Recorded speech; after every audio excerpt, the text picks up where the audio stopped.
going on, everybody fishing the odds here? It is March 22nd. There's a lot of fog out here in the channel. We're just trolling for springers, guys. This is first pass. Let's hope, pray. Came up foot. Let me give us a reel here. We're in our first pass right now. We can't see any boats like 30 feet ahead, so we're taking it slow in the channel. And hold on. My trolling motor almost fell off. Something happened with the cladded wood. It's an old boat. It almost fell off. But I got some ratchet straps and we're fishing today, guys. That's all it takes. So I'll do anything to get out here on the water. Stay tuned. Let's get some fish.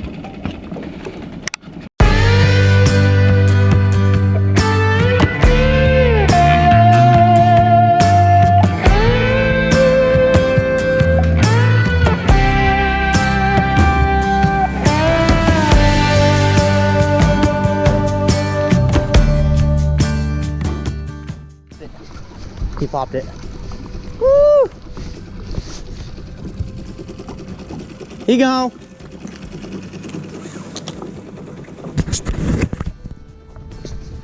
Turn us right, turn us right. That was my fish. You know that? All right, guys. A little disappointed. Second pass out here. Just lost a fish. I got some pumps out of it, and then it just spit the hook. I don't know how. I got it back, and the herring was completely gone. I probably got a little bit of a fight on the chest view, so you'll get to see that. But it sucks losing a fish this early in the morning. But there's still hope. We might get another fish. So just stay tuned, guys. There you have it, guys. Green label versus red label. Two different keers, two different brines. This red label right here, hooked more fish on. Got two this year on that. Green label, I hooked one in the channel today and Kelly got one yesterday. No, he got one on red label. So we got 3 fish on red label this year and 1 on the green label so far, 2 different brines. We have a lot of clear water, guys. In clear water, I like my smaller herring. So keep that in mind when you're fishing. You don't necessarily have to have a giant piece of meat down there. So there you go, just another little tip. All right, guys, so one of the other little tips I wanted to talk about was maintaining bottom, okay, on all your rods. Every time this depth finder changes depth by 2 feet, I'm gonna maintain my bottom. So what I'm gonna do is I'm just gonna pick up my rod like this. I'm gonna lift it and drop it. Boom, hit bottom right there. You see that? Boom, hit bottom right there. Every time the depth changes 2 feet, I'm gonna do that. That way I know for a fact I'm fishing bottom where these springers are gonna be hugging, right? So get your gear on bottom, guys. Maintain it. It will probably result in more fish. So hopefully we get another fish today. Not another, I mean we hooked one and lost it, but hopefully we hook another fish today. Right now we're getting toward the evening and we're on an incoming and it's desolate. We're not catching them because we're doing it wrong. We're not catching them because there's no fish right now. So we're just hoping to come across one more fish. We got this little crisis thing going on with the whole virus thing and whatnot. We're just trying to get that fish before, before they put us on lockdown. So that's the only reason we're out here still trolling. So stay tuned, guys. Good? Yeah. All right, guys, what's going on? So we jetted out to the Columbia River just now. You guys seen that clip of us jetting up there, or down there, so to speak, from the channel. We're fishing that Lewis troll right now. We're chasing the hearsay. We're calling our buddies. We're finding out where these fish are, and we're trying to get ahead of them. We got an incoming tide right now. It's actually about to be incoming. Right now it's slack. I want to be right here on the Columbia during this incoming tide. We're not seeing anything. We fished from all the way up in the Gilbert boat ramp, that part of the channel, all the way down to the wide open spot by Scappoose. And we fished all the way out basically to the Columbia, and we're hearing of 1 fish caught here, 1 fish caught there. Nothing we can really sit around and grind with. So what I'm doing right now is I'm kind of just chasing the bite, and we're keeping our gear on bottom the whole time, and we're just moving around looking for that bite, right? Oh, speaking of looking for a bite, we got a barge right here. We might get a barge bite in a minute. But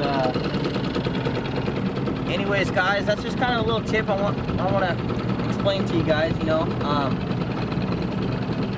when you're out here fishing and you're fishing one spot all day, just because you know it's a good troll doesn't mean you have to stay there and fish. You know, fish don't hang out in one spot forever. They're cruising upriver, you know, at like 1 to 2 miles an hour. They're just cruising. You're coming through these narrow spots or whatever you might find to find these fish, and that's great. But I just want to say, don't get stuck fishing one spot. That's one of the things I like about fishing down here. You always have options, right? You got buddies on the river, you got options. You talk to Bill over here, Dan over there, Bobby over there. You know what I mean? So that's kind of what we're doing today. We hooked that one fish in the channel this morning. I might have a GoPro clip of that on my chest view, but we lost it. So my rod went off. It was a green label herring, Kelly's Bride.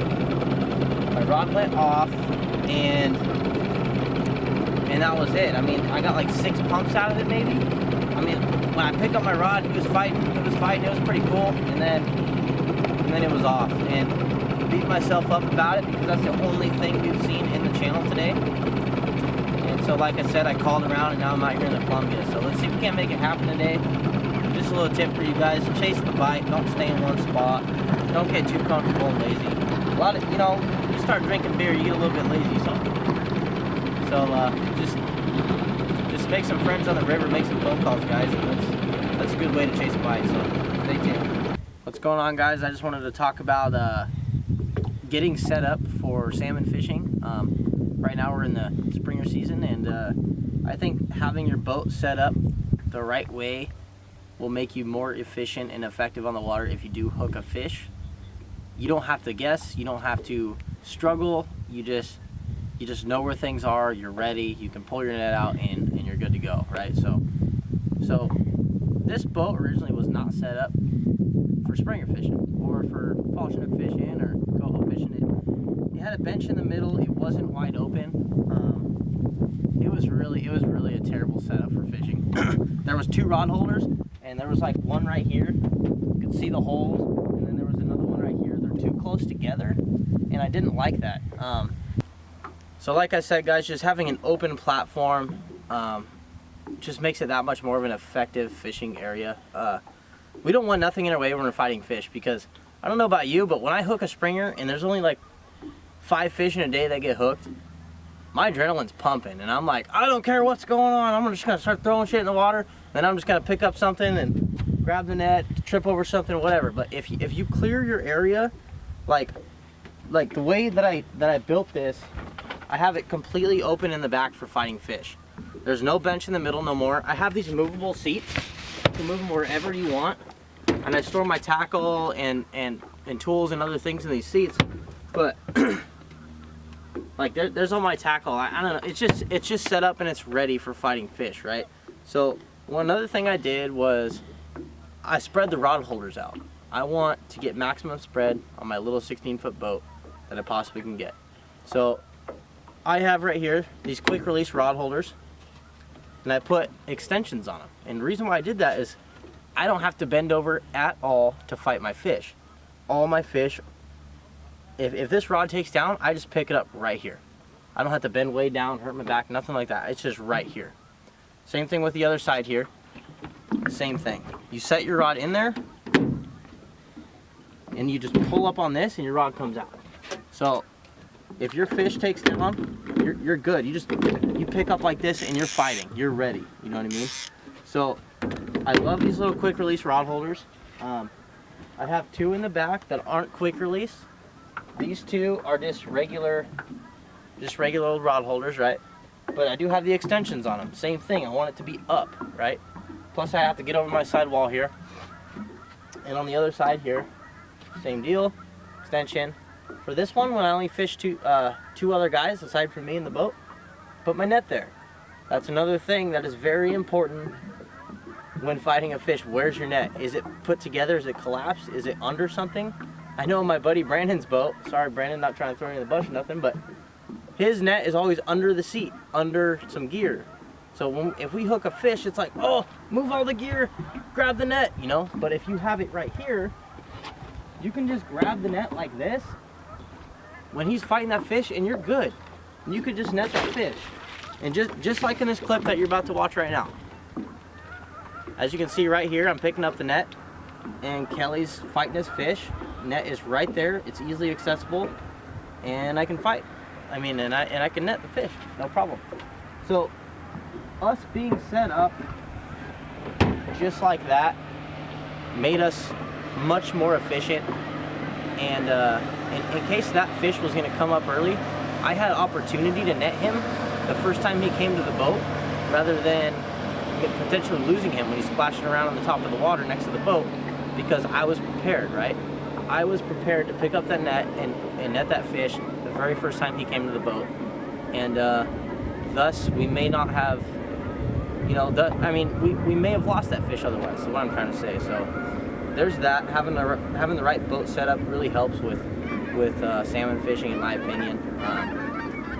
I just love the way the boat is open. My rod holders are up in the air. They're comfortable. My net is out of sight, out of mind, but it's easily accessible. My rod holders are accessible. Nothing's blocking anything.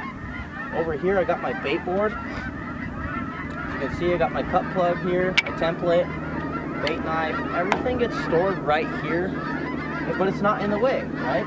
If I want to reach for my net, I can just reach for it. Bait board's not in the way, you know? So it's just comfortable. It's easy fishing. And that's kind of what I'm trying to achieve in this boat. So I kind of rebuilt this boat, and I was just trying to make it a small, really fishy boat. You know what I mean? And I've got 3 springers on the year so far. Well, I've landed 2, hooked 3. My buddy Kelly's landed 1, and it's still early. We're in March 22nd here, so I think we're doing a good job, and we're putting in that time. I also have this lead tray. This lead tray is very accessible. If we snag bottom and we lose lead, I have pre-rigged lead in here that's ready. I just clip on and go. I'm not losing a lot of time off of the water. I'm always fishing, I'm always effective, and I'm always able to quickly rig everything that I have. The same thing with my flashers, my Pro Trolls, anything like that. It all has snaps on it, and it's quick and it's ready to go as soon as I snag, as soon as I lose it, or as soon as I hook a fish. I can change something, or if I'm not hooking fish, I can change it. It's all ready to go. So I just wanted you guys to see the setup I had real quick, and hopefully it helps some of you guys out. Some of you newer guys that aren't acclimated to fishing and salmon fishing. Hopefully this helps you guys out in the long run and get the boat set up and get the boat dialed. So think about efficiency when you're setting up your boat. Your low emission. The hot soup. What a beast, dude. All right, ready? Here, get over here. Yeah. All right, guys. So we are done fishing for the day. I kind of just wanted to go over a little scouting video, like where to find springers, how to find springers, the boat setup, you know, getting ready, just getting things dialed for springer fishing and even fall chinook fishing. And today we hooked that one fish, and it was pretty nice hooking the fish and getting some head shakes out of it, even though we lost it. That's fishing, I guess, right? I mean, you could do everything right and still lose your fish. It had 2 hooks and a mooching rig. When I got done fighting the fish, the entire herring was gone, and I just had my bare hooks. I'm like, how does that happen? How does you get the herring and not your hooks? You know what I mean? And that was on a green label today too. Nice green label. My brine today. Yesterday's fish came on his brine. So constantly trying new things, fishing new spots, trolling around, checking new areas, staying on the phone, trying to find a bite. Didn't really pan out today. There's just not that many fish around, but the season's early, so they're gonna come in. That's and right. We'll get them when they're here. We'll get them when we're here. We'll get them when they're here. Right now we're just prepping and practicing, getting everything dialed with the boat, getting things correct. So when they are here and you know, we get a potential double or, you know, 2-3 fish in a day, we're ready and we're good to go. So I'm pretty happy with the 4 fish we got, but there's more to come. Get out there, guys. Follow your reports. You know, check out your reports. Go check out some of the other YouTubers and their reports, and follow them, make phone calls when you're out in the river. Look for guys, talk to the guys in the boats next to you, see how they're doing, see if they're catching fish. Nobody's catching fish. Yeah. Take a drive. Go check the next spot. Yep. Scout. Use your electronics. Use your fish finder. Try to mark fish, and if you do mark a fish, one thing I like to do is I make another pass over the fish. I'll mark it. I'll fish through it. He don't bite. I'll go up above it. I'll go up, eighth of a mile or something, 100 yards, and I'll turn my motor back on, get right back in the water, and make another pass over that fish, and that's been proven effective for me one other time. So you never know. Just fish hard and keep your nose to the grindstone, huh? That springer fishing is tough, Get your boat set up and get after it. Keep your gear close to the bottom. Hopefully you guys enjoyed the video and the little tutorial. I'll see you next time. Tight lines.